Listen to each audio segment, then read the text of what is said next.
The second ball of the bath season had been going 3/4 of an hour when Charlotte Vane came through the terrace doors in a gown that had been turned twice. She knew the room would notice.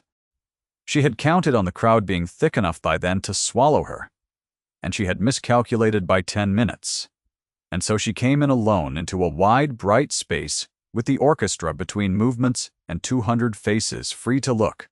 The gown was gray silk, dyed once for morning and once again for the season. And where the dye had not taken evenly, the old lilac showed through at the seams, like a bruise under skin. Her gloves had been mended at the left thumb. The mending was small and neat and entirely visible in candlelight. Lady Adeline Danforth saw her first. The fan came up, not quite high enough to hide the mouth.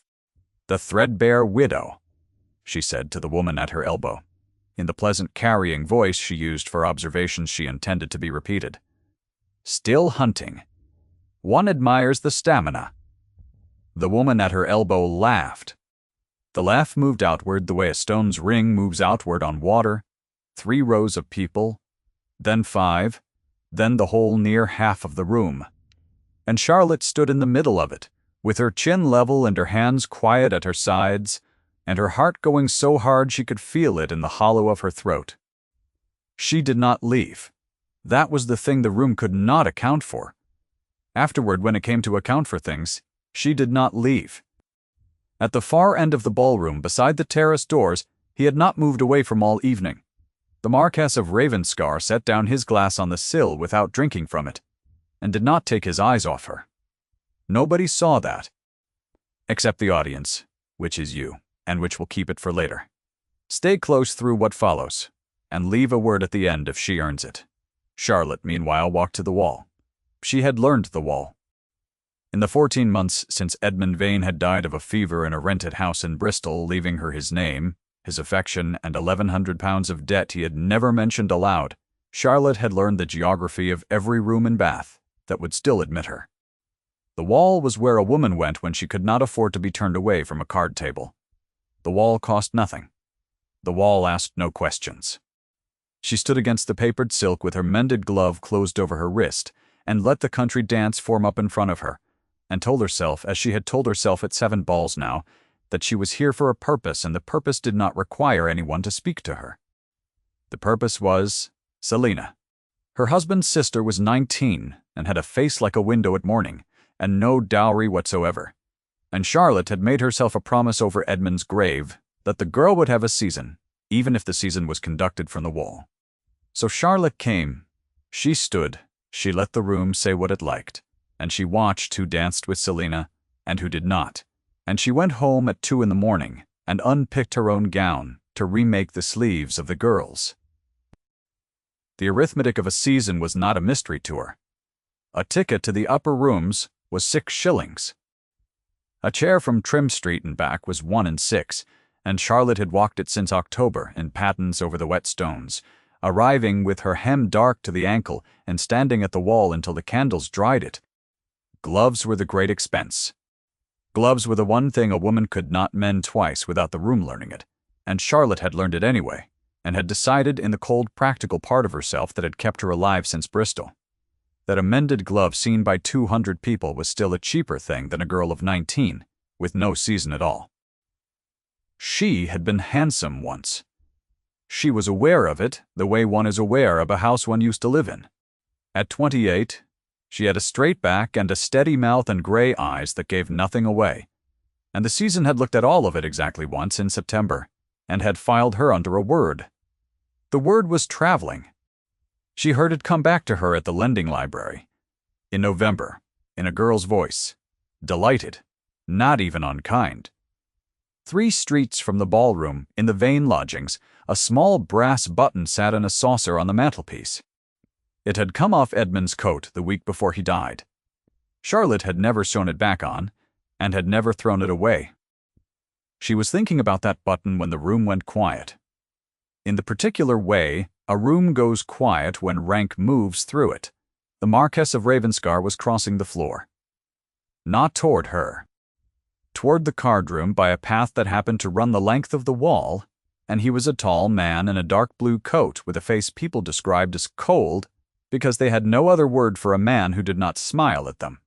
And he stopped, 3 feet from where Charlotte stood, and looked at the empty stretch of wall on either side of her as though it were a fact requiring explanation.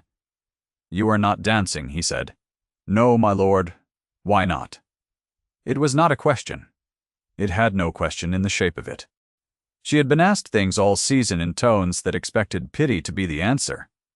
And this was not that, and her body understood it before her mind would permit it, which was why the heat came up her neck before she had decided anything at all. "Because no one has asked me," Charlotte said. He looked at her for a moment. Something happened in his jaw, and then stopped happening. "Sit down," he said. "You have been standing since 9:30. Then he went into the card room and did not come out for an hour. Charlotte did not sit down. She stood at the wall with her pulse going in her ears, and turned the sentence over and found no warmth in it anywhere, and told herself the correct thing, which was that a man of that rank had noticed a woman making the room uncomfortable, and had suggested, in the manner of his class, that she stop. He had been standing since 9:30 as well. She did not think of that until she was home. What she did not yet know was that the Marquess of Ravenscar had been at the terrace doors of 6 balls that season, and had left every one of them before midnight, and had left none of them on a night when she was in the room.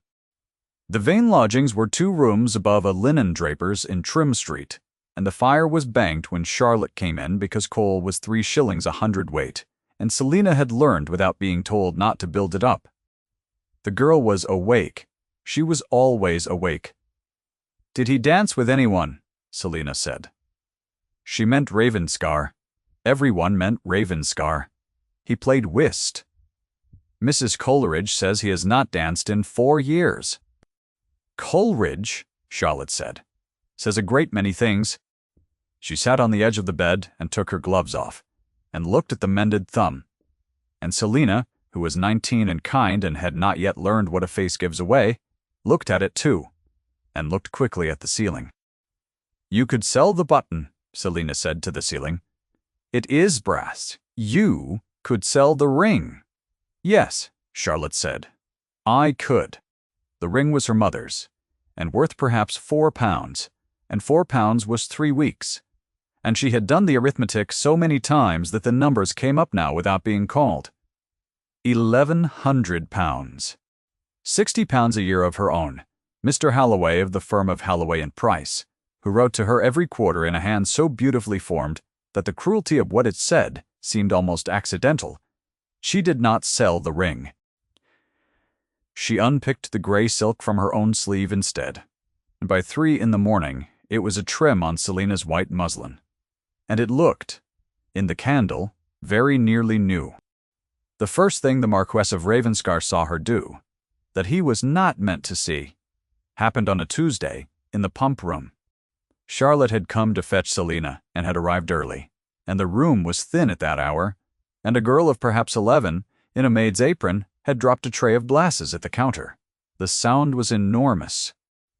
It brought the attendant out at speed, and the attendant was a man whose living depended on the pump room's glasses, and Charlotte watched his face arrive at the sum, and watched the girl's face arrive at it half a second later. The girl was very thin.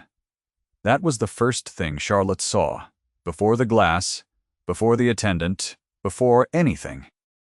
She was thin in the way that means a household where the servants eat last. And she had gone down on her knees in the wet, already gathering the pieces into her apron with her bare hands, which was the wrong thing to do, and which she was doing because she was 11 and terrified. "Get up," the attendant said. "Get up. Do you know what those cost?" "Do you know? I will pay it out of my wages, sir." "You have no wages. You have a place. You had a place." Charlotte crossed the floor. I walked into her. "I will pay for the glasses." The attendant looked at her gown, which told him what he needed to know about her ability to pay for anything, and then looked at her face, which told him something else, and she took out her purse and counted 6 shillings onto the counter, 1 coin at a time without hurrying, because hurrying would have been an admission of something. It was every coin in it. She put the purse back into her reticule, empty, and it made no sound at all, which was how she knew. "Your name," she said to the girl. "Hannah, ma'am, Hannah, stand up. The floor is wet and you will cut your hands, and hands that are cut cannot carry a tray. And then he will have a real reason." She said it evenly, without heat, the way one states a fact about the weather. Then she looked at the attendant. "She has not broken anything. I have. You have your 6 shillings and you have no grievance, and if you dismiss her this afternoon I shall know of it by Thursday." She had no power whatsoever to make that true. She said it as though she had. The attendant, who could not see any part of her circumstances except a gray gown, heard the sentence and not the woman, and said nothing, and the girl stood up. Charlotte walked out into Stall Street. It was raining. She had no umbrella, and no 6 shillings and 3/4 of a mile to walk, and she walked it. She had not walked into the girl. She had been 15 feet away. The Marquess of Ravenscar had been standing at the north colonnade for 11 minutes by then, waiting for a man who never came, and he had seen the whole of it, including the 15 feet. He did not speak to her. He watched her go out into the rain without an umbrella, and he stood there a while longer, and then he went to the counter and asked the attendant a single question in a low voice, and the attendant told him her name. That evening, a note came to Trim Street. Charlotte opened it, standing up. It said in a hard, upright hand that the Marchioness of Ravenscar's household required a companion for Lady Selina Vane's season, that the terms were enclosed, and that there would be no obligation of any kind. It was signed with a single letter. There was no Marchioness of Ravenscar. There had been. Charlotte sat down slowly on the chair by the window and read the terms, which were absurd, which were £120 for a season's chaperonage of a girl who did not require a chaperone because Charlotte already was one, and she understood exactly what she was being handed. And? By whom? And her face went hot with a shame so complete that she had to put the paper down. She wrote back that evening. "I am obliged to you, my lord, and I must decline. C. Vane." The reply came the next morning. "Then come as a guest," it said. "Wednesday, the card is enclosed. You have no reason to refuse a card." It was the card to the Ravenscar Assembly. Every woman in Bath had spent 3 weeks trying to get one. Charlotte held it for a long moment. She thought about Selina in remade muslin. She thought about £1,100. She thought about the brass button in its saucer. She went. The Ravenscar house on the Royal Crescent had a ballroom with 400 candles and a floor of inlaid oak and a rose arbor visible through the long windows. And Charlotte came into it in the turned gray silk beside a girl in white, and the room turned to look at them. And Lady Autoline was at the head of the room, in diamonds with her granddaughter, Miss Georgiana Fell arranged, at her right hand in ice blue, and the fan came up. Ravenscar was not in the room. He came in 11 minutes later, and Charlotte's body knew the exact moment before her eyes did, which was information she declined to accept. He did not come to her. He crossed to the Dowager. He bowed over Lady Autoline's hand. He said something short, and she laughed. And Miss Fell smiled at the floor in the manner of a young woman who has been told her entire life that she is the correct answer to a question no one has yet asked aloud. And Charlotte stood at the wall of a different ballroom and felt the old arithmetic assert itself, which said that a man does not send a card to a woman he intends to acknowledge in public. The wall was where she was standing when the housekeeper found her. Mrs. Pell was 60 and had been at Ravenscar since before the title came to him, and she had a face like a closed drawer, and she stopped beside Charlotte with a tray she did not need to be carrying, and said without preamble, "You are Mrs. Vane?" "I am." "He has not held an assembly in 4 years," Mrs. Pell said. "The candles have been in the cellar." Then she went away, and Charlotte stood holding that like a coal. Supper was laid at midnight, and Charlotte did not go in.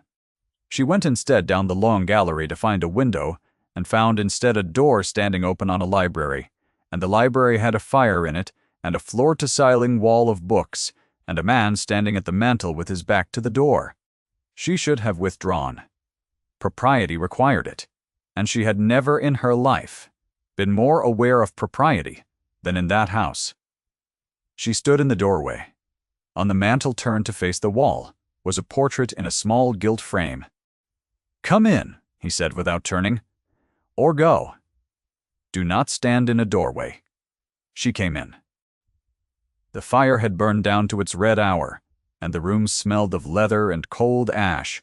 He turned around, and the light was on his face for the first time all evening.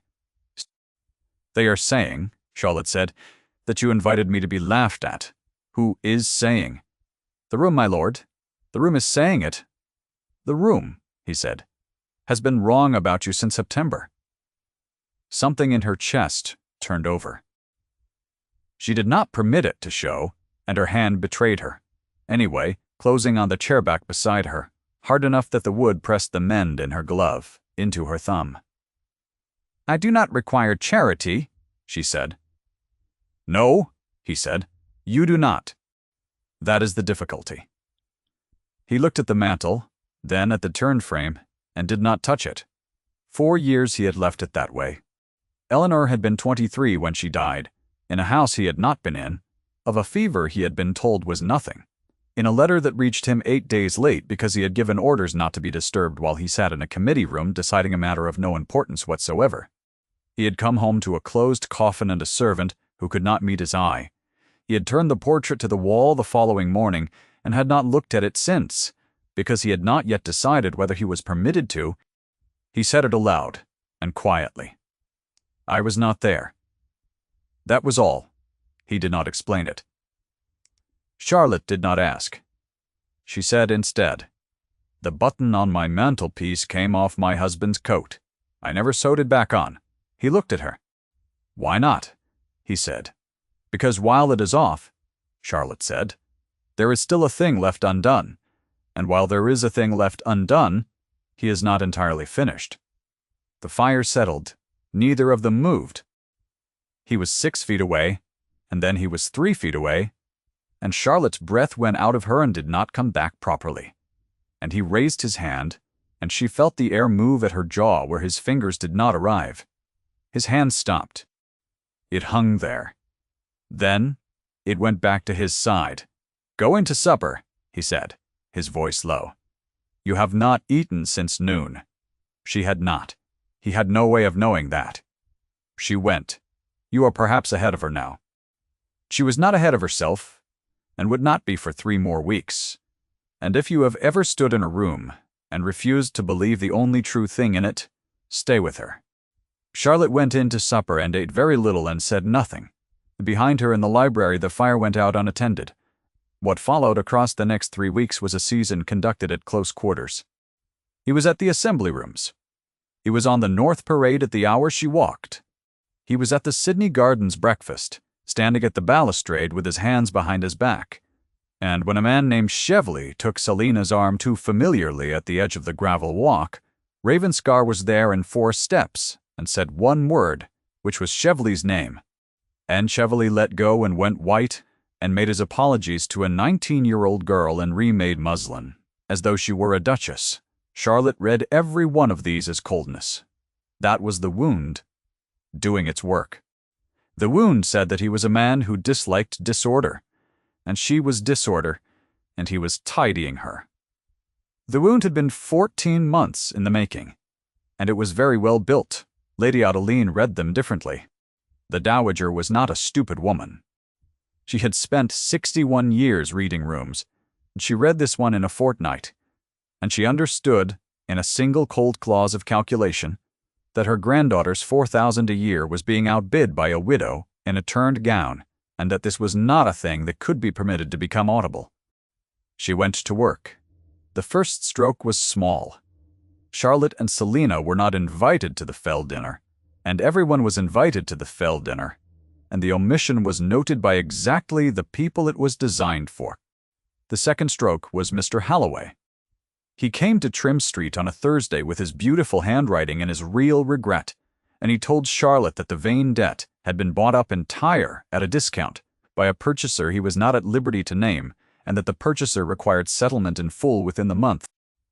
£1,100. Within the month. Who? Charlotte said. I am not at liberty, Mr. Holloway. Who? He looked at the mended glove on the table. He was not a cruel man. He was a man employed by cruelty, which the period made very difficult to distinguish. You are, I think, he said, not without friends. She understood then that he thought it was Ravenscar.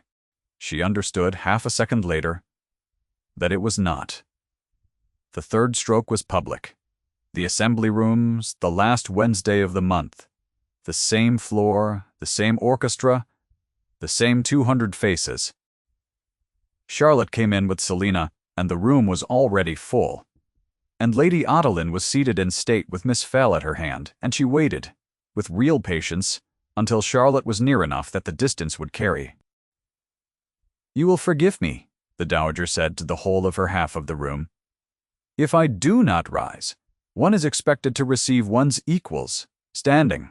The laugh came. It came the way it had come in September, 3 rows, and then 5, and Charlotte stood in it. The Threadbare widow, Lady Adeline said quite kindly. Do sit, my dear. Your feet must be tired. They have carried you through so many rooms that did not want you.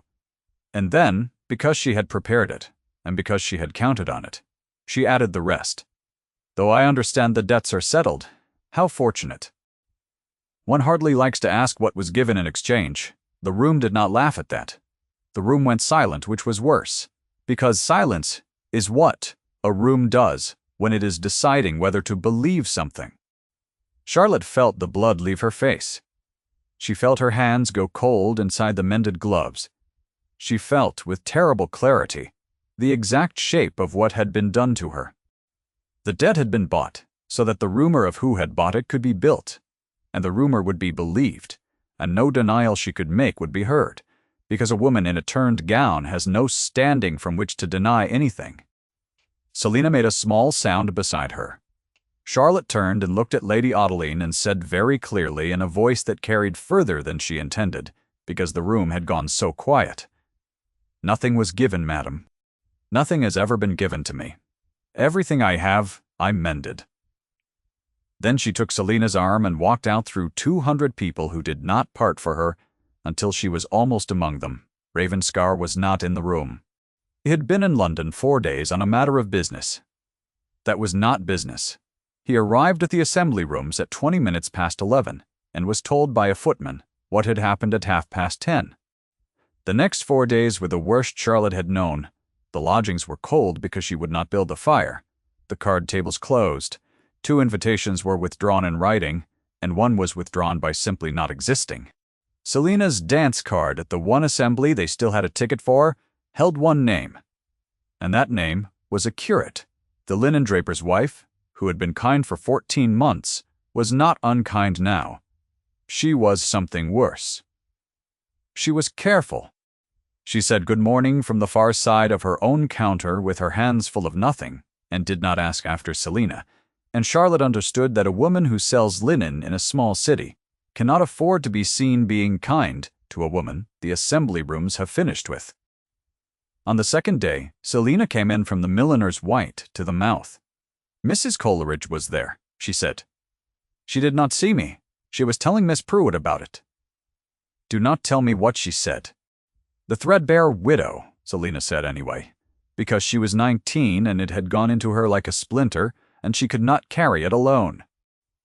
She said it was a pity because the Threadbare widow had been quite dignified about it all, until one learned what she had traded.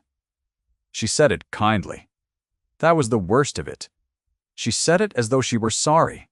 Charlotte stood at the window, with her back to the room for a while. Selina? Yes? Fetch me the muslin. They sat until dark, taking the gray silk trim off the white muslin, unpicking it stitch by stitch, because a girl going out among people who had heard that must not go out wearing anything of her brother's widow's on her sleeves. Selina cried at the 4th sleeve. Charlotte did not, and did not stop working. And at the end of it she folded the strip of gray silk and put it in the drawer, and thought with a clarity that surprised her that she had now been dismantled by this city in every direction it was possible to be dismantled, and that she was still sitting upright in a chair with a needle in her hand. That was the whole of what she had. She was aware at last that it had been enough for 14 months, and would have to be enough for whatever came. On the 4th morning, Charlotte went to the mantelpiece, and took the brass button out of the saucer, and held it in her palm, and stood there for a long time, and then she put on her bonnet and went out and sold her mother's ring for £4 and 2 shillings, and came back and put the £4 in an envelope and addressed it to Halloway and Price. Don account, which was £4 against 1100, and which was the only thing left in the world that she could do. That was when Mrs. Pell arrived. The housekeeper came up the linen draper stairs in her black dress, and stood in the doorway of 2 rooms, and looked at the cold grate, and did not remark upon it. "He has been to Halloway and Price," she said. "The debt was bought by Lady Adeline on the 11th of the month through an agent. The agent's name is in the ledger, and the ledger is a public instrument, and my lord has a copy of the entry in his pocket." Charlotte sat down. "He asked me to say one thing more," Mrs. Pell said, "and then I am to go, because he says you will refuse to come if he asks you himself. And he is right." She paused. "The Danforth Assembly is Thursday. He says the room that said it will be the room that unsays it. He says you have a ticket because he sent one, and he says you will not use it." "He is right," Charlotte said. Mrs. Pell looked at her for a while. "My Lady Eleanor," she said, "was very kind, and very young, and he was not with her, and he has spent 4 years believing. That is the whole of what he is." The old woman's hands were folded. "You will do as you like, Mrs. Vane. I have not seen the candles out of that cellar in 4 years, and I would rather like to know why they came out for you." Then she went down the stairs. Charlotte sat in the cold room until the light went. She thought about the wall. She thought about 7 balls and £1,100 and £4 2 shillings in an envelope. She thought about a man's hand stopping in the air an inch from her jaw. She thought about a woman she had never met, 23 years old, in a house he had not been in. She got up in the dark and built the fire which cost 3 shillings a hundredweight, and let it burn high enough to see by, and sat in front of it with her hands open on her knees for the first time in 14 months, holding nothing, mending nothing. Then she took the brass button off the mantelpiece and put it in her glove. The Danforth ballroom on Thursday was the same room. That was the thing. It was the assembly rooms hired for the evening, the same orchestra, and the same inlaid floor, and the same 200 faces that had gone silent 9 days before, and Lady Adeline had chosen it deliberately, as one returns to the site of a victory. Charlotte came in at 9:30, in the turned grey silk with the mended thumb and the brass button inside the glove where nobody could see it, and Selina beside her in white. The room saw them, and the temperature of the room changed. Miss Georgiana Fell was at the dowager's right hand in ice blue with a diamond at her throat. The fan came up. "You came?" Lady Adeline said pleasantly, and did not rise. Charlotte did not answer. She walked to the wall. She had learned the wall. She stood against the papered silk with her hands quiet and her chin level and her heart going in her throat, and the country dance formed up, and the orchestra began, and for 11 minutes nothing happened at all. Then the doors opened. The Marquis of Ravenscar came in still in his travelling coat, which was an offence against the room's entire understanding of itself, and he did not go to the head of the room. He did not bow to the dowager.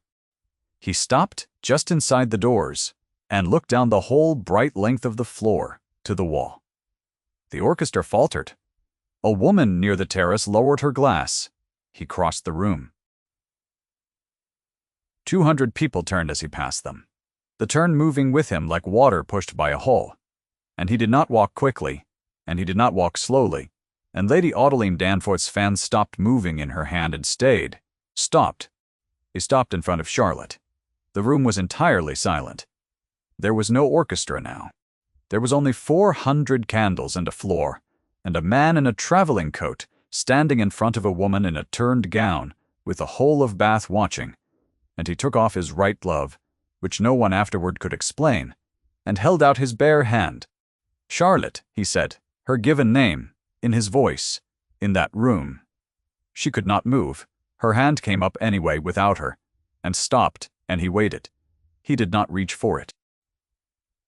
He waited, with his hand open and bare and steady, for as long as it took. She put her mended glove into his hand.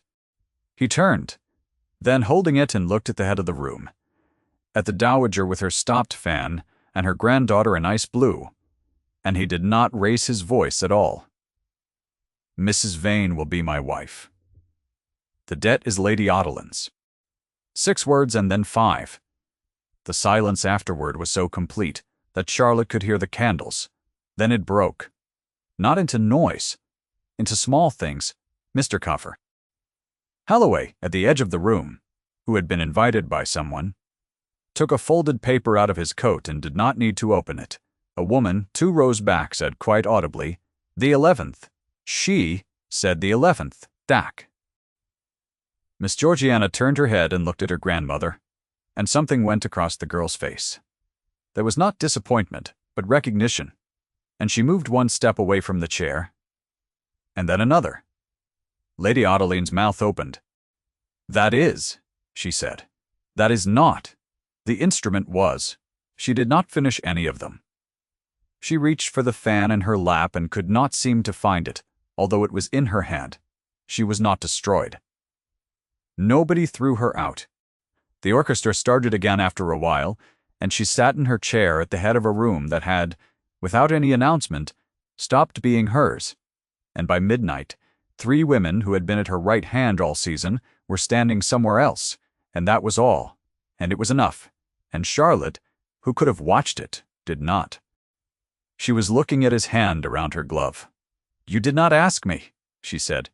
"No," he said. "I am asking you now, in the carriage, where you may say no, and no one will know you said it." They went out through 200 people who parted for her a long way before she reached them. In the carriage with the door shut and the noise of the assembly rooms behind them, the Marquis of Ravenscar sat across from Charlotte Vane and said nothing for the length of Bennett Street. Then he said it. "I want you. Not respect. Not protection. Not the settling of a debt. I have wanted you since September," he said, "which I did not permit myself to know until I stood in a card room for an hour, because I could not trust my own face in the same room as yours. I have been at the doors of every ball you have attended. I have not been at one you did not. I am 41 years old, and I do not do anything by accident." Charlotte's hands were shaking. She put them together to stop it, and could not. "I have £1,100 of debt," she said. "You have £4 2 shillings against 1,100, he said, "which Holloway told me this morning, and which is the largest sum anyone has paid me in my life. I sold my mother's ring." "I know, my lord." "Say the other," he said. "Once you may go back to my lord afterward if you wish."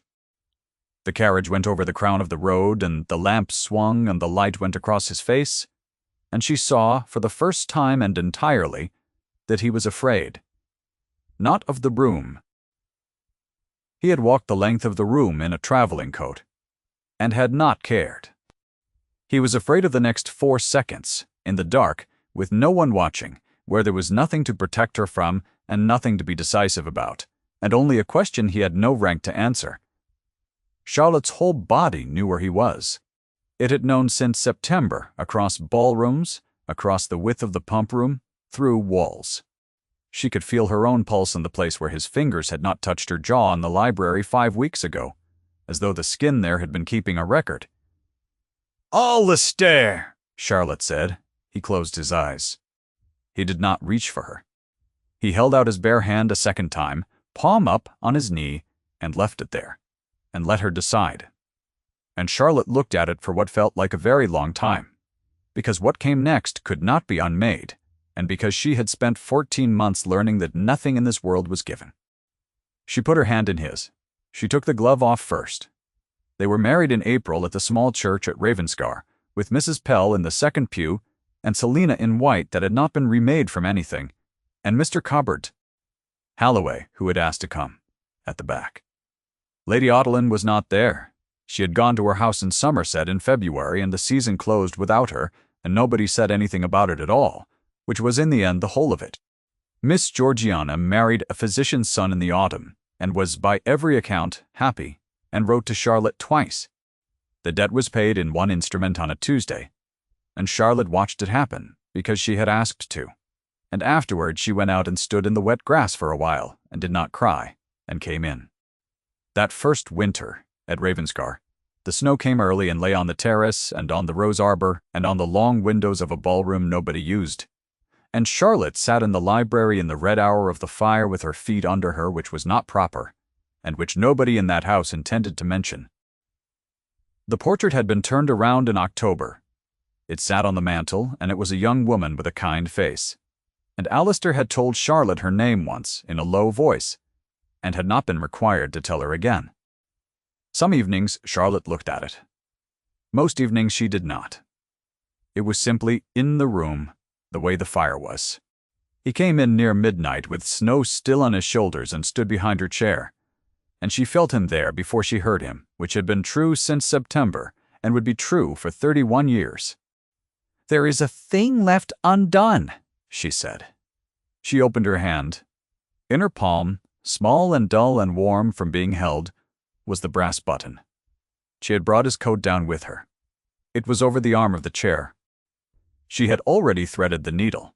He sat down on the floor by her chair, a marquis in his own library, in the snow light, and watched her sew a button onto a coat. It took 4 minutes. She was very quick.